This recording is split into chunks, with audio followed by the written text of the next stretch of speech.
ஆளுநர் உரை அன்னைக்கு இந்த தமிழ் தாய் வாழ்த்துக்கு அப்புறம் தேசிய கீதம் பாடினது தப்பு, தேசிய கீதம் 2 முறை பாடினது தப்பு, அப்படி ஒரு நிகழ்வு இதுக்கு முன்னாடி இந்த சட்டசபையில நடந்ததே கிடையாது.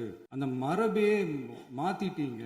அந்த மாநில உரிமை போராளிகளை, அந்த மரபு காக்கிற உரிமை போராளிகளை ஒரே ஒரு கேள்விதான் கேட்கணும். 2021 ஆகஸ்ட் 2 ஞாபகம் இருக்கா? Centenary celebration of Tamil Nadu legislature.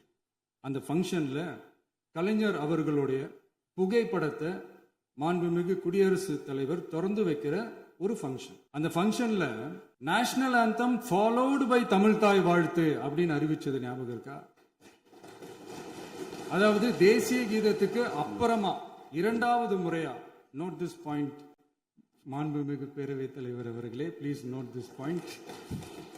தேசிய கீதத்துக்கு அப்புறம் 2வது முறையாக தமிழ் தாய் வாழ்த்து பாடப்படும் அப்படின்னு சொன்னது ஞாபகம் இருக்கா?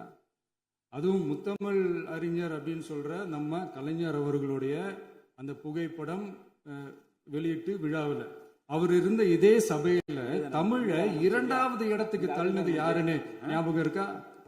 அது மட்டும் இல்ல, அந்த தேசிய கீதத்தை நாட்டுப்பண் நேஷனல் ஆந்தம்னு சொல்லி அதே ஃபங்க்ஷன்ல கடைசியா ஃபங்க்ஷன் முடியும் போது செகண்ட் டைம் தேசிய கீதம் பாடினதும் ஞாபகம் இருக்கா? இதே அவையில் தான், அது அவை குறிப்பிலும் இருக்கிறது, இதே அவையில் தான் நடைபெற்றது. இந்த தக்க நேரத்தில் இந்த ஆதாரங்களை அளித்த மாண்பு முதல்வர் அவர்களுக்கு நன்றியை தெரிவித்துக் கொள்கிறேன்.